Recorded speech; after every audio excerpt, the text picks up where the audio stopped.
ਹੀ ਰਹਿੰਦਾ ਜਿਹੜਾ ਹੈਗਾ ਆਪਣੇ ਪੰਜਾਬ ਤੋਂ ਹੋਵੇ ਜਾਂ ਕਿਧਰੋਂ ਵੀ ਆਪਾਂ ਲਾ ਲਈਏ। ਜਦੋਂ ਬੰਦਾ ਇਨਸਾਨ ਆਪਣਾ ਸਭ ਕੁਝ ਛੱਡ ਕੇ ਆਉਂਦਾ ਤਾਂ ਇੱਥੇ ਦਾ ਜਦੋਂ ਸਭ ਕੁਝ ਵੱਖਰੀ ਤਰ੍ਹਾਂ ਦਾ ਦੇਖਣ ਨੂੰ ਮਿਲਦਾ ਤਾਂ ਬਹੁਤ ਕਈ ਵਾਰੀ ਤਾਂ ਦਿਲ ਦਾ ਇਸ ਤਰ੍ਹਾਂ ਕਰਦਾ ਕਿ ਫਟਾਫਟ ਅਸੀਂ ਵਾਪਸ ਚਲੇ ਜਾਈਏ।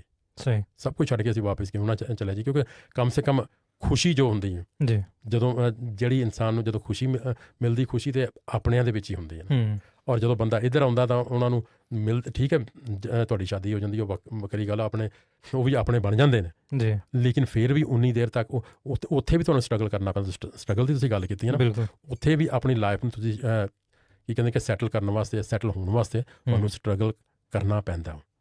ਜਿੱਥੇ ਉਹ ਨੌਕਰੀ ਲੈਣ ਵਾਸਤੇ ਵੱਖਰਾ ਸਟਰਗਲ ਕਰੋ ਅਤੇ ਆਪਣੀ ਲਾਈਫ ਨੂੰ ਯਾਨੀ ਕਿ ਸੈੱਟ ਕਰਨ ਵਾਸਤੇ ਉਹ ਵੱਖਰਾ ਸਟਰਗਲ ਕਰੋ।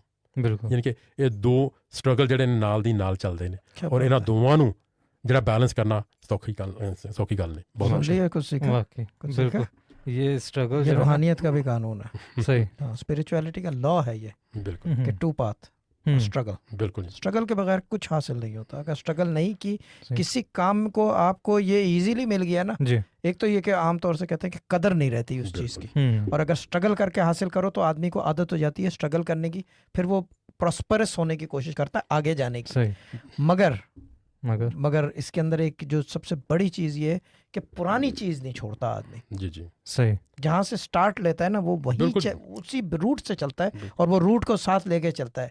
The tree grows from its root. बिल्कुल जी, अगर आप रूट छोड़ दोगे ना, जड़ काट दो दरख्त की, भले वो 200 फीट लंबा हो जाए, बिल्कुल तो वो उगेगा नहीं, बंद हो जाएगा। बिल्कुल, रूट नहीं छोड़ सकते। बिल्कुल जी। और शाह जी ये भी गल है कि जिवें आपां कह रहे सी कि ਚੀਜ਼ ਜਿੰਨੀ ਦੇਰ ਤੱਕ ਆਪਾਂ ਸਟਰਗਲ ਨਹੀਂ ਕਰਾਂਗੇ ਸਾਡੀ ਲਾਈਫ ਜਿਹੜੀ ਖੜੀ ਰਹੇਗੀ, ਉੱਥੇ ਰੁਕ ਜਾਏਗੀ। ਔਰ ਕਿਉਂਕਿ ਜਿਵੇਂ ਹੀਰੇ ਦੀ ਕੀਮਤ ਤਾਂ ਪੈਂਦੀ ਜਦੋਂ ਉਹਨੂੰ ਘੜਿਆ ਜਾਂਦਾ। ਸਹੀ ਬਾਤ ਹੈ। ਜਿੰਨੀ ਦੇਰ ਤੱਕ ਜੋਹਰੀ ਉਹਨੂੰ ਘੜੇ ਨਾ ਉਹਨੂੰ ਘੜ ਕੇ ਮੁੰਦਰੀ ਦੇ ਵਿੱਚ ਨਾ ਪਾਵੇ ਜਾਂ ਕਿਤੇ ਹੋਰ ਗਹਿਣੇ ਦੇ ਵਿੱਚ ਨਾ ਉਹਨੂੰ ਫਿੱਟ ਕਰੇ, ਉਨੀ ਦੇਰ ਤੱਕ ਉਹਦੀ ਕੀਮਤ ਨਹੀਂ ਪੈਂਦੀ। ਔਰ ਇਸੇ ਕਰਕੇ ਜਿਹੜੇ ਇਹ ਸਾਡੀ ਲਾਈਫ ਵੀ ਇੱਕ ਹੀਰਾ ਹੈ। ਸਹੀ ਬਾਤ ਹੈ, ਤਰਾਸ਼ਣਾ ਚਾਹੀਦਾ। ਹਾਂਜੀ, ਇਹਨੂੰ ਤਰਾਸ਼ਣਾ ਪੈਂਦਾ। ਔਰ ਬੇਸ਼ੱਕ ਤਰਾਸ਼ਦੇ ਜਦੋਂ ਹੀਰੇ ਨੂੰ ਤਰਾਸ਼ਿਆ ਜਾਂਦਾ ਤਾਂ ਬੜੀ ਤਿੱਖੀ ਚੀਜ਼ ਦੇ ਨਾਲ ਤਰਾਸ਼ਿਆ ਜਾਂਦਾ। ਔਰ ਸਾਡੀ ਲਾਈਫ ਵੀ ਇਸੇ ਤਰ੍ਹਾਂ ਬੜੀਆਂ ਤਿੱਖੀਆਂ ਚੀਜ਼ਾਂ ਸਾਨੂੰ ਵੱਜਦੀਆਂ ਨੇ, ਦੁੱਖ ਵੀ ਹੁੰਦਾ।